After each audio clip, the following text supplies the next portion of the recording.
All right, welcome back, everybody. You know, you've seen Brooke Goff, founding attorney of Goff Law Group, on her billboards all across the state. But how did she get to where she is today? Well, it's actually an interesting story, and she sat down with Melissa Cole to chat all about her Quinnipiac University roots, what she's doing now to get more women into litigation. Take a look. So we're going behind the scenes with attorney Brooke Goff, learning about her background and proud Quinnipiac alum. Yeah. For law school. Yeah, it was a great place to be. And exciting things are happening there. There are, well, firstly, I mean, as you've probably seen, like the school has really done a great job expanding. They've added medical practice. I mean, so much has happened just in the time that I've been out. But the law school, as you, like many, so my last year there is when they moved the law school from Hamden to North Haven. And every time I go there, I just get more and more shocked because they just keep putting more and more money back into the school. It's great. And attracting new people. And they're actually naming the courthouse after you. The courtroom, yeah. Yeah. So they did. So we did I did a $500,000 endowment to the school. So it allows for 2 scholarships for incoming students. And I did it because of a few reasons. One, I feel like people sometimes just need a break. You know, like my big break was the dean of the school, right? Like taking me off that wait list and putting me in, right? That was my big break. Somebody took a chance on me, and I really, really want to be able to take a chance on other people, right? So the endowment meant a lot to me. I had always said, listen, you know, growing up the little girl that kind of like didn't really understand all this, again, coming from like a very poor town, when I never felt envy. I always was like, wow, I want to be able to do that. I want to see my name on a wall someday. You know what I mean? Like, I want to be able to do it. How do I get there? And like, this is my name on the wall, right? But it's a great thing. So how you can really judge somebody who's been successful, in my personal opinion, and have made it, and this is coming from a completely normal person, is what they do with it. You know, so do they keep it? Do they do this? I feel that anybody that's a successful business owner, entrepreneur, or just human, part of the joy I get is giving it back. You know what I mean? Like giving it back and make other lives better.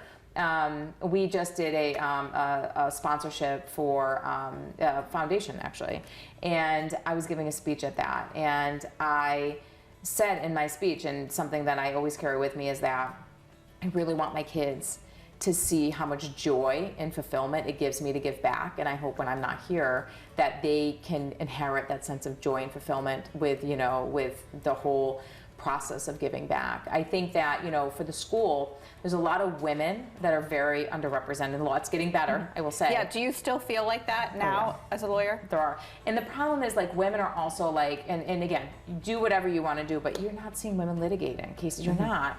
Some, but very low. Like, you're seeing women like going in fields like real estate, where it's paper, or divorce, where it's mediation. You're not seeing women, cutthroat women going into courtroom. And I don't know if that's intimidation, imposter syndrome, but, you know, we need more women that are in the law that want to litigate, that have the drive, that have like the need, you know, to really change the world, right? To change it.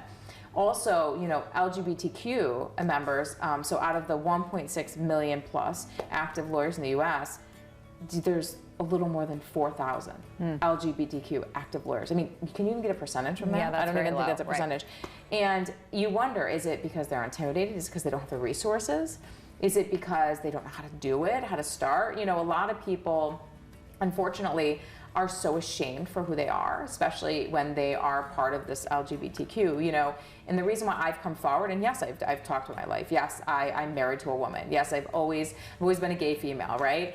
I feel like me being out with that and telling my story allows other members of the community to see, wow, I can have a family, I can have a house, I can own a business. Holy cow, she's just normal. She could be like everybody else, right? She's a person. And I feel that the endowment, which, you know, obviously will look to women and will look to LGBTQ, will look at a bunch of different things as well. I feel like that's a really good opportunity to try to bring more of those people in. People that get the scholarship will be, I will be meeting them there, and I'll be taking them to the bookstore and buying their first year books. Wow. And some swag, yeah, because again, so you're really going to be part of it. It's not just here's some money. You're actually going to be part of this whole process. The big thing for me is I feel a little bit of guidance. Yeah. And I never had it. The dean gave it to me to some degree. I had to figure it all out for myself. just because I had a hard time doesn't mean everybody else has to. I feel like with women, especially professional women that are of an older generation, they're not super helpful. Not all, but not super helpful. They're like, I did it, so can you. No, you did it and you paved the way, but that doesn't mean you don't make it easier for everybody else. Right. Like, do we want minimal numbers or do we want large numbers of women that are successful corporate powerhouses? You know, if a woman can be a CEO of her household, how could she, I mean, that's the hardest job. How can you not be the CEO of a business, right? And I feel that, you know, everybody needs to do their part. So me being in my position, I felt that the next big step in my journey of doing that was this endowment. And what better of a place than Quinnipiac, who gave me everything that I now have, you know, today in some So will respect. this be for the incoming fall? So it's going to be, I'm not sure of the release date of it. That's with the school. But obviously they plan to fund and issue it as soon as possible. So yeah. Well, hopefully we can do a follow-up. It's It's going to be great. Yeah, maybe we can see Meet more them, candidates. right. Yeah, listen. You know, Quinnipiac gets some really great people. So I'm sure that the recipients will not only be kind and great humans, but I'm sure that maybe one day they'll want to talk about their experience too. Thank you. Sure. All right, and you can get in touch with attorney Brooke Goff. Nice to know a little bit more about her story of origin. You can visit her, gofflawgroup.net. Also find her on Facebook, Instagram, and TikTok. She also makes great recipes there.